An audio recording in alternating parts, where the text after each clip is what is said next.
কবি আর্যতীর্থ তার বলেই যাব কবিতার প্রথম লাইনেই বলেছেন, শুনবে না কেউ জানি কাফের জল আর ম্লেচ্ছ পানি।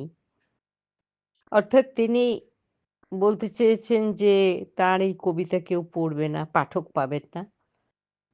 আমি এটারই উত্তরে তাকে জানাতে চাই যে পাঠক আছেন, আমরা পাঠক, আমরা শুনবই।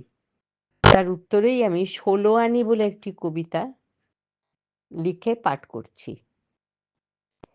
ম্লেচ্ছ যদি জল বলে আর কাফের যদি পানি, শোনার যারা শুনবে ঠিকই, আধানি একানি।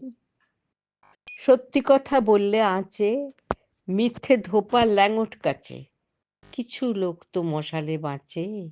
বলেই যাবেন কবি, ধরতাইয়ে আমরা পাঠক, একানি দুয়ানি। বিদ্যে বড়র ব্যাপারী যারা, খিস্তি বিষ্ঠা মাখছে তারা।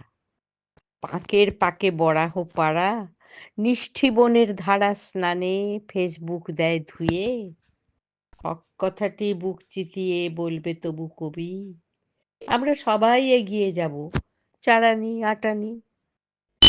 বুঝিয়ে গল্প বলেন কবি, মাস্টারদা গান্ধী বুড়ির ছবি, সুকান্ত কাজী দাস ও রবির কথা। গান বাঁধে যে গানওয়ালা, চারণ কবির চরণতলা। গাল ও ট্রোলের খেউর দোলায় থামবে না সেই ব্যথা।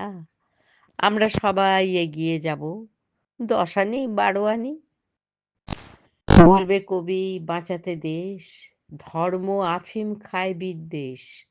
সবুজ ফাইলে নীল নির্দেশ, কবিকে এবার দাও গাঁজা কেস। আমরা কিন্তু শুনবো বাণীর রেশ, এগোবো ১৬ আনি। নমস্কার, ধন্যবাদ। আমি ছন্দা চট্টোপাধ্যায়।